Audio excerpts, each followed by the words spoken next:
कामगार चळवळीच्या संदर्भामध्ये कंबाईनच्या पेपरमध्ये सातत्यानं प्रश्न यायला लागलेत बघा. आता यावर्षी झालेला कंबाईनचा गट ब चा पेपर आहे.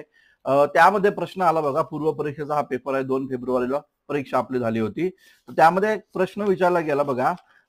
प्रश्न आहे बघा इथं कामगार हितवर्धक सभेवर. प्रश्न दिलेला आहे 1909 रोजी कामगार हितवर्धक सभा या संघटनेची स्थापना करून कामगारांना शिक्षण, कायदेशीर सल्ला देण्याचे काम खालीलपैकी कोणत्या व्यक्तीने केलं? आता याचं उत्तर बघा. भिवाजी नरे, सीताराम बोले आणि हरिश्चंद्र तालचरकर. आता एक महत्वाची बीट सांगतो बघा. आपली ही नोट्स आहे. या नोट्स मध्ये ऍज इट इज स्वरूपातला हा प्रश्न या ठिकाणी आला बघा. भिवाजी नरे, सीताराम केशव बोले आणि हरिश्चंद्र तालचरकर. आणि यामध्ये जे सांगितलं होतं ते म्हणजे कामगारांना शिक्षण देणं बघा. कामगारांना शिक्षण देणं, कायदेशीर सल्ला देण्याचं काम करणं बघा. इथं दिलेलं आहे कामगारांना कायदेशीर सल्ला देणं, मालकांसोबत तंट्यात कामगारांना मदत करणं. तर हे ऍज इट इज स्वरूपात आलं. तर याच संदर्भात असा एक प्रश्न अजून विचारला जाईल तो म्हणजे सोशल सर्व्हिस लीगवर. सोशल सर्व्हिस लीग यावर्षी नक्की विचारला जाईल बघा. व्यवस्थित करून घ्या. 3 लोकांनी सोशल सर्व्हिस लीगची स्थापना केली.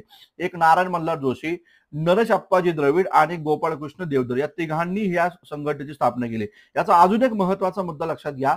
नारायण मल्हार जोशी यांच्यामुळेच कामगारांना शिक्षण देण्यासाठी करीम बॉय इब्राहिम यांचं नाव लक्षात ठेवा आणि दोराबजी टाटा यांनी मुंबईत अनेक शाळा सुरू केल्या. आणि लक्षात घ्या महायुद्धाच्या परिस्थितीमध्ये याच नारायण मल्हार जोशींनी कामगारांची बाजू घेऊन संपाची वस्तुस्थिती आणि त्याबाबतची आकडेवारी देणारी पुस्तिका प्रसिद्ध केली. तर या संदर्भामध्ये प्रश्न तुम्हाला जरूर विचारला जाईल. सोशल सर्व्हिस लीग यावर्षी येतो बघा.